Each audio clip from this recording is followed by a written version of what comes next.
Welcome to On the Edge with April Mahoney Brains. Here, this is the spot where the conversation is pointed, the guests are sharp, and the responses are never dull. Welcome home, Brains. There's only one requirement to hang out on the edge, is that you open your big brain and close your small mind. Did you bring your thinking caps? It's time to put them on, because the conversation starts now.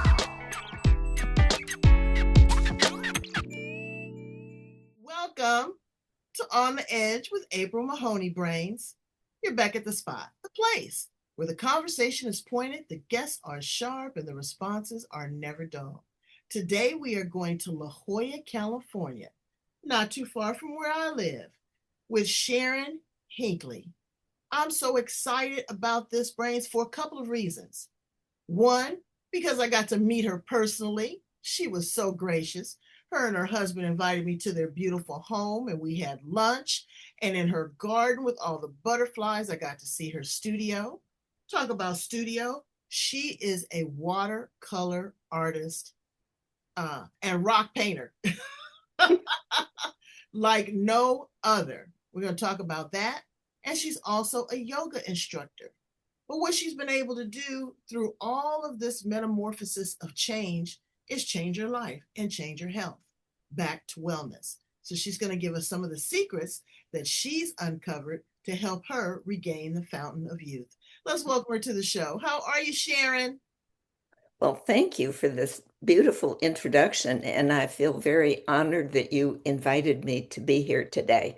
So I hope I can step up to your kind words. Well, you have exceeded them already. So tell my brains a little bit about your story, your journey, your truth, and how you show up in the world. Well, actually, I am the original baby boomer. Baby boom started on January 1st, 1946. I am January 12th. So I'm the head of my class at something, even if it's just getting born. And what about me? I was a very disruptive child. I still am. And as far as I recall, my art career started at the age of 4 with a very large mural in crayon on the living room wall. Wait. And unfortunately, I got sent to bed without my supper. Most of the critics have been kinder since. Though there is a saying, which I truly believe, is that every child is born knowing how to sing and dance and act and paint until someone tells them they can't. I just ignored what I was told. And I guess actually that's a life skill, is which I'm still working on, is when to pay attention and when to just let it float on by. Well, I don't see you allowing anything to float on by because you have such an eye for detail. I went back and I looked at a lot of your paintings. And let me tell you my little experience with painting. We're on a cruise ship, and so they said, "Oh, there's a watercolor class." And I said, "Oh, I'm going to have Sharon on my show. I want to impress her. Maybe I'll be able to paint something and show it to her." I tell you, watercolor, I can do acrylics. I can work with clay. I can do that kind of thing. But watercolors, I'm going to have to come and take one of your classes. I'm glad I know you one on one. Maybe I can get a one on one class. But it's such a detailed art. And I mean, you do it so meticulously. There's no way that I could put the leaves on the flowers without the water, the color running from one to another. It's just amazing. What got you into watercolors? Oh, the true story is I had been working part-time at a travel agency, and I was actually doing the bookkeeping. And despite that, the travel agency managed to stay in business. I am not. I say that my husband does words and numbers, and I do shapes and colors. And when I stay in my lane and he stays in his lane, things work really well. Kent, don't say anything about Kent because Kent is stellar in my book. He is a really great guy. Yes, he is. But anyway, there was an artist, and I got her permission. She's no longer with us, but anyway, I called her and I said, I will tell this story, but I will not use your name unless I have your permission. And anyway, um, now let me think. Jane Burnham was her name, Oh, and she was an incredible painter. Won all sorts of awards, did this and did that, and she was going to give a painting trip through this travel agency, and she came and did a demonstration, and it was horrible. Everything that she did to make the painting better. It was for Mexico. She'd put on more sombreros or more chickens or anyway. It was just a horrible painting. wow. And I said, my God, if an artist as good as Jane Burnham could make a painting that bad, maybe there's a place for me. Oh, So I quit my job and went to the community college to take a couple of classes. And my son was so excited because he thought that I was going to football college, but it was Foothill College. And I thought you were supposed to paint in oil. And people now have appreciation for watercolor that they didn't maybe so much then. So I signed up for an oil painting class and I signed up for, I don't even know what the other one was, but whatever it was, I couldn't stand either instructor. And I thought, wait a minute, I'm doing this to myself and I've quit my job. So I ran around at the last minute and I got into in those days they called it graphic design. So I got into a graphic design class and a watercolor class. oh. So it was, in painting, we call that a happy accident. There's a Mm, Sanskrit term for it, which is atiti devo bhava. mm, And atiti devo bhava basically means to treat whatever shows up in your life as a gift from God, mm. which some days is much easier than other days. Absolutely. Absolutely. I agree. But I was going to say we tend to anyway. So I started doing watercolor, and I agree that it is a challenging medium. I threw my first 600 paintings away. That said, there are tricks, but we don't like to let people know that they're tricks. Oh, We sort of like to, yes, I am perfect. I oh. painted watercolor. Mm.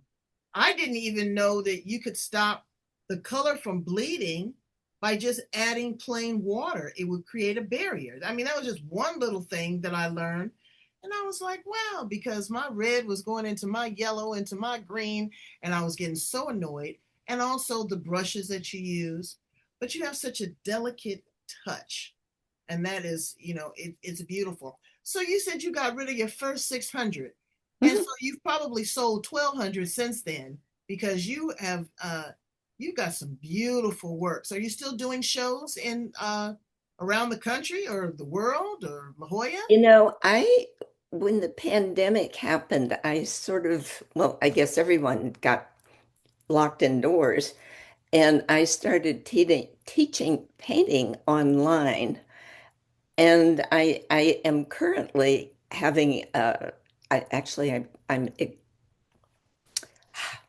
was used to say that the reason I paint is I don't know how to talk. It's so You much easier take to your just time. take the paintbrush and do that. But anyway, I am participating in an exhibit at the Unity Center in San Diego. She has created a beautiful art gallery in her facility on Activity Road. And I'm actually exhibiting photographs from my, how many trips? I've had 6 trips to India and one to Nepal. Oh, wow. Wow, wow, wow. That's And I am going to be, I guess I'm rehearsing with you today. I'm going to be giving a talk there and we are going to record it. So I oh, will. good. Well, you have to be sure to share excerpts of it so that I can share with my brains. So, in between your uh, artwork and teaching, you felt, and I'm sure you really gravitated to this when you went to India, yoga. Brains, a lot of people get yoga confused. They're so worried about, being able to balance all the poses, all that. But what I have found and what has been taught to me is that yoga is preparation for meditation. And the most important thing is to connect with the breath, connect with source energy, to ground yourself, to be able to quiet the monkey mind. Once I did that and connected with the breath, my body became more pliable. I could bend over further. I could hold my poses longer. And my meditations were so deep and they were so peaceful. And then at the end, you know, you say namaste, namaste. And it's just your day is just so harmonious. You're not only a yoga participant and enthusiast, but you're an instructor. Tell us a little bit about your experience with yoga. Um, well, in typical fashion, I there's a saying that life is an experiment. Yoga is a science, and your body is the lab. Mm. And I'm going to backtrack a little bit before I start talking about yoga. My first great blessing was the drawing and the painting. The second one was I was sent to a Quaker school. I have a January birthday. So the public school wouldn't take me for a whole nother year. Mm-hmm. Right, right. And there was no way that they were going to let me stay in the house for another year. Not drawing pictures on the wall. No, no, no.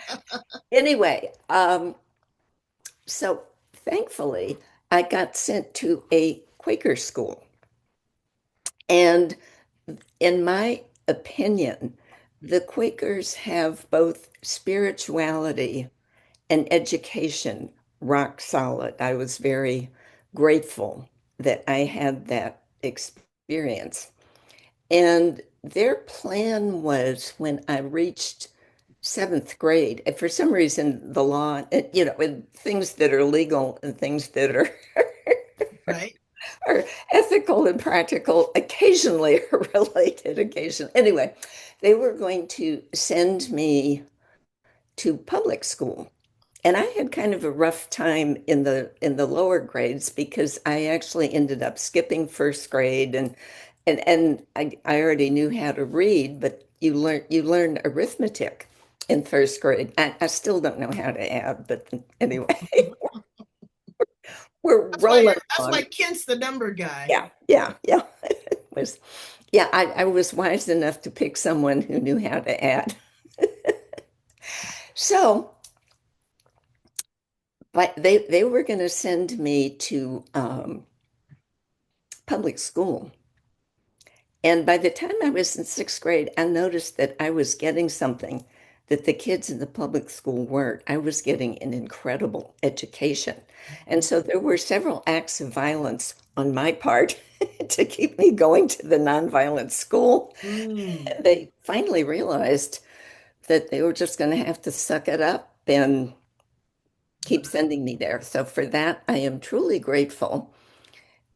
And I am going to skip ahead again. When I went back for my 55th high school reunion, the headmaster gave a talk, and he was talking about all of these famous businesses, Cadbury's and Sotheby's and Lloyd's of London, that were all started by Quakers.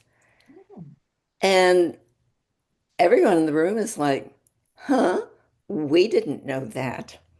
And mm, then when he said, it didn't matter that you didn't know that. What mattered is that you learned the principles. right, right. Absolutely. So fast forward, I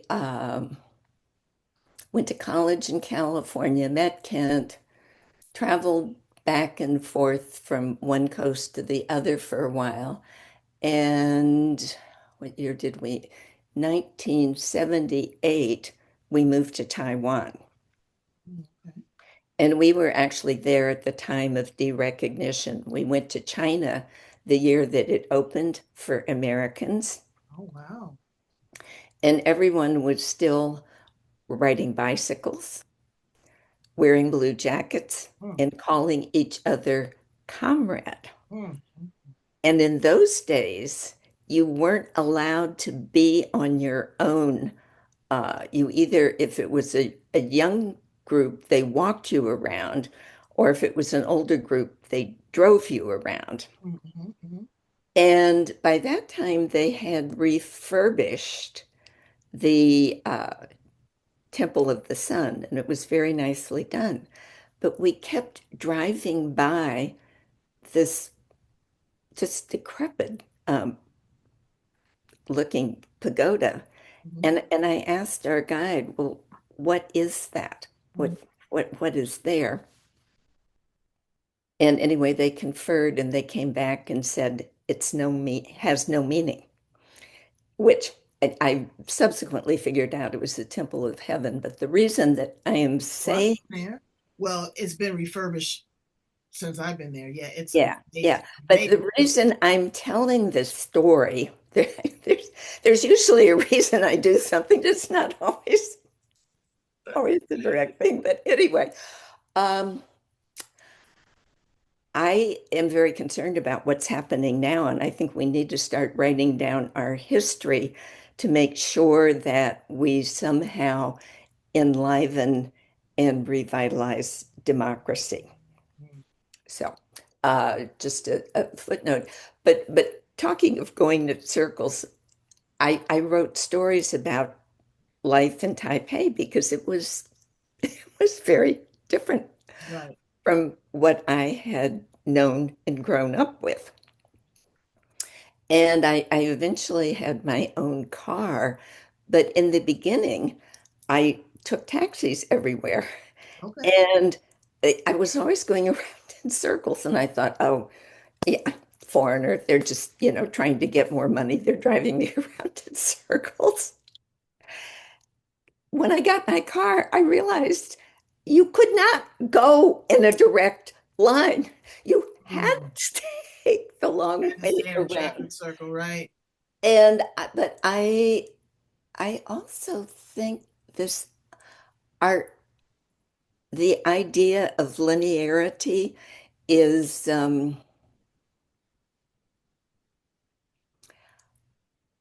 it appears to be efficient.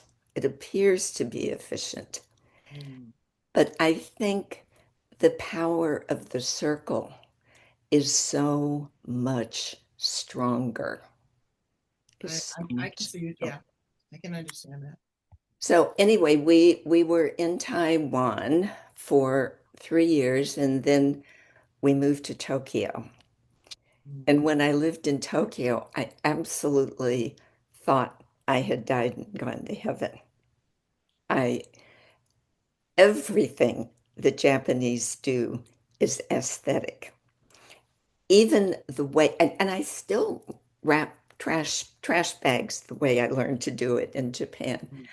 And in those days, and I don't think so anymore, but they started sorting the trash long before we did. So certain items go out on one day and on another day. And then they don't like the old furniture. So if you lived in an area that was a little bit remote, you could furnish your house beautifully with the Saturday garbage, beautiful Right, right, right, plastics. right. And But everything is so it's beautifully simplistic, and they love, the wood and the greenery, and just it's friends. If you've never been to Asia, let me tell you, it is. Don't listen to the idiot box. It is an amazing, amazing place. I like the temples because they're completely designed with no nails, no wood, the way that they piece them together. And it's just incredible. The artwork is incredible. Did you do art while you were there as well? I Did you did. do art I there? did. Yeah, and actually, I was going to say, fast forward again, one of the things that I am learning or being reminded of now, I was so we were going to talk about India. My first trip to India was in 1983, and I felt physically better on that trip than I have practically any other place at any other time. And let's put it this way. How shall I say it? If you eat what the local people eat, you're safe anywhere, with the exception of societies where they put Ajinomoto, MSG. MSG actually kills this. If you put living brain cells in a petri dish with MSG, it the brain cells wouldn't make it. And I had a problem in Taiwan because I now my housekeeper said, "Oh, you can taste it." I did not have the ability to taste it, but the ground would come up and hit me in the face if I had had it. Hmm. So, and but the food in India is so fresh and so delicious. And people will say to me, "Oh, I went and I stayed at the most expensive hotel and I was so sick." And I said, "Of course you were. They don't know how to make lamb." Well, I think they do now, but in those days, they don't know how to make lamb. They don't eat that. I Right. said, "If Oh, you were with me and ate on the street," of course, I know what to eat on the street. I wouldn't right, eat everything right, on the right. street. I said, "But if you went with me and ate on the street, you would feel wonderful." I know we went to Thailand last year, and Mhm. we went the tour group. They were persnickety. Oh no, I'm not going to eat this. I'm not going to eat that. And I said, look at that chicken. That is fresh kill. The chicken's meat was still white. There still were a couple feathers in it. I said, now when you go home, I want you to look at that packaged meat that's been there, that's been dead probably a week before it's come to the store. Then the butchers fondled it, put it in plastic. You come home, put it in the freezer. A week later, then you feed it to your family. You're eating 2 to 3 week old kill meat, and you think that that's fresh. I ate, again, I was cautious. There's certain cultural things that I won't eat, like the blood, the boiled blood and all that. That I'm not going for. But the other things, the curries, the vegetables, when we were in China, they had fresh duck, they had chickens. There was no flies, brains. There was no refrigeration, and the food was fresh. So that's a key indicator, is that we are what we eat. So you moved into not only the discipline of eating properly, but the physical modality. What does yoga do for you? Well, when I initially did it, I actually gained half an inch in height. I didn't really start until I was in my mid 40s, and I had one student who gained an entire inch. Um, yeah, who gained an entire inch. The idea that you have to shrink as you get older, you don't. You have to keep moving. In fact, one of the famous yoga teachers, Iyengar, he taught yoga until he was 60. And then his teacher said, "Okay, you have to stop teaching asana. It's time for you to sit now." Mm. And he sat for a year and he was so miserable, he got up and taught asana for 30 more years. Wow. And I can really sadly identify with that because I did have done since the pandemic a lot of sitting. And if anyone thinks it's good for you, it's not. It's not. And Someone told me the other day that sitting is the new smoking. oh, I think smoking would be better for you, honestly. I do. Do a lot of sitting. A I lot. do. But I also wanted to say something, and I know you're going to interview Ashton later this year, and who Mhm. knows, he'll probably have learned new things since then. But another wonderful experience that I had a friend who owned some property on Molokai, Mm. and her property is so remote. There were three ways to get there.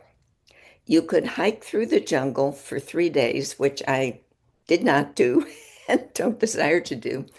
But the first time I went, we took a boat and swam ashore because it's too rough to actually land a boat. So we kind of got thrown in the water.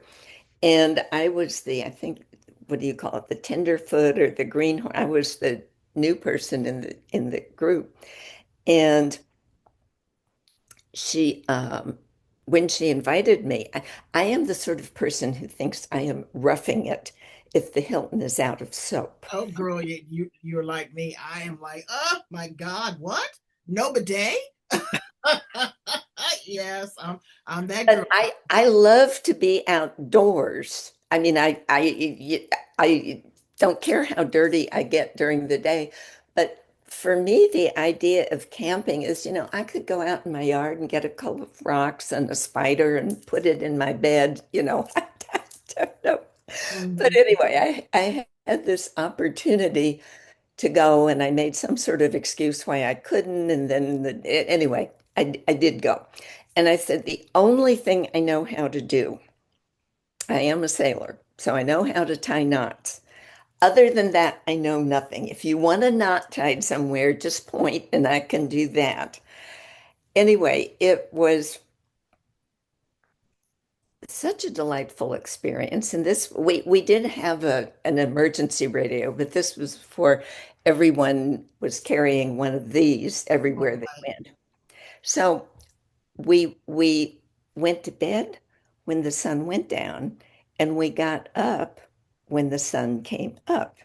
And we actually had two little boys with us who got up and made coffee for Oh, us. bless your heart. Bless your heart. But we are so disconnected from the earth and the natural world. Right. And we time, do you know where the time zones came from? No, where? It was railroad time. Back before the trains, everyone would live their day based on the sundial at the center of their village or town or wherever it was. So everything was related to the sun, the rhythm of the earth. Hmm. And when the trains came in, it got so complicated to figure out, well, how do you say when this train is coming or that train is coming? So the time zones were originally called railroad time. Hmm.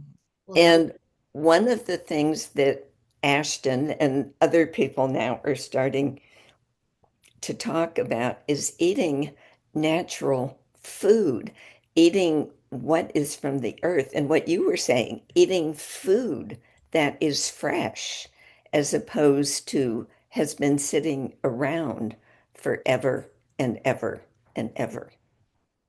Well, and you talk about food and you talk about time, your circadian rhythm, Mhm. right? And intermediate fasting, Intermittent, yeah. intermittent fasting Mhm. is crucial. Um, and I was telling my husband because now that we live a life of leisure, he's retired, and I work when I want to work and don't work when I don't want to work. but our circadian rhythm is off. And that will cause you to gain weight, cause, of course, sleep deprivation. It can also cause you to have respiratory issues with CPAPs. You need your CPAP to get to that deep REM sleep, but also giving your body time to digest the food. You've got from 12 to 12 to eat, and then from 12 to 12 to let it rest and digest and eliminate. People's elimination, sometimes, I have walked in the restroom, a public restroom or whatever. I can't say my house anymore because it's not that way, but it smells like somebody died in there. Mm. And yes, because they're rotting inside. Their body is not completely eliminating. So what I'm really trying to incorporate is to fast at least once a week, to just have like a liquid fast, just let Mhm. my body get through all of the stuff that's in it. And the food is trickery. Fat free, sugar free, gluten free, yada, yada, yada, yada. You don't know what it is. What you have to do is, again, you pay for a good pair of shoes, pay if you're going to eat meat, pay for some grass fed beef, some lamb, some pork, fresh chicken. I love how in other countries, they don't grocery shop like we grocery shop. We grocery shop for the whole month. They grocery shop, they take their basket, which I bought a really cute one, but they go every 3 or 4 days because when the food comes in, that's when they eat, that's when they process it. And you and Ken are, really, really great cooks. He made me a salad. I was telling you, I was licking my lips when I left. It had fresh beets and lettuce and cheese. It was amazing. And so we are what we eat. May that be our cultural experience. May that be the beauty that we embrace. May that be the way that we have movement, and the way that we communicate and become friends. Sharon, you have just been a wealth of information, and I thank you so much for being here on the edge with me. Please tell my brains how they can get more information about your upcoming talks, to purchase some of your beautiful note cards, your paintings, or follow you if they're here locally, or if you're doing it online, to do a yoga class. Thank you. Well, you can always go to my Facebook page. There's a picture of me that kind of looks like this. And I do have a website that maybe by the time you put this onto YouTube. thank you. That it will have been resurrected again. It's at the moment in the need of repair. And yeah, probably the best place at the moment is to just look at Facebook. And I post the events that I'm doing there. I do teach a free in this day and age of Wow. everything costing more watercolor painting through the San Diego Community College District. And there's information about how to register for that too. And I can send you that information as well. Also, that I wanted to say one thing. Sometimes people ask what yoga means, and it has a lot of meanings. It means union with God. It means connection. They're different. We didn't really talk about mudras today, but the different mudras. Oh, I have a mudra chart that I Yeah. absolutely, Anyway, yes. Earth, but fire, yeah, ether, water. I got but it. Yeah, yeah. but one of my favorite um, well, actually, one of my favorite definitions of art is doing a thing better than it has to be done. And a definition of yoga is skill in action. And with what's going on in America right now, I love something that Heather Cox Richardson said. Not everyone can do everything, but if there is something that you love to do and you're good at it, do that. And that is actually contributing to. Well, you have contributed to the world in so many ways and leaving a legacy with your beautiful artwork. Brains, go in, love, like, share, and subscribe.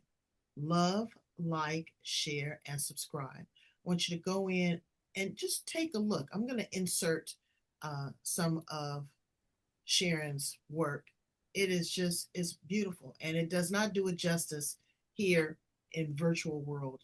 To be able to see it is incredible. Just the amount of detail, again, in watercolor. So I thank you so much. Look forward to seeing you again next time you come down to my house, and I'll make lunch for you. Okay? Okay. Well, and I want you to come to my talk. I'll send you the invitation. I sure will. Oh, and I want to give Kent a little plug too. He is a historical fiction writer. I didn't get the name of some of his books. Are they on Amazon? You know, I'm going to say yes. The one that I particularly like is his first book is Hearts, Minds, and Coffee. And Hearts, Minds, and Coffee. and it's a book about the Vietnam War, which, to be honest, if I weren't married to him, I would not touch a book about that. That said, it really is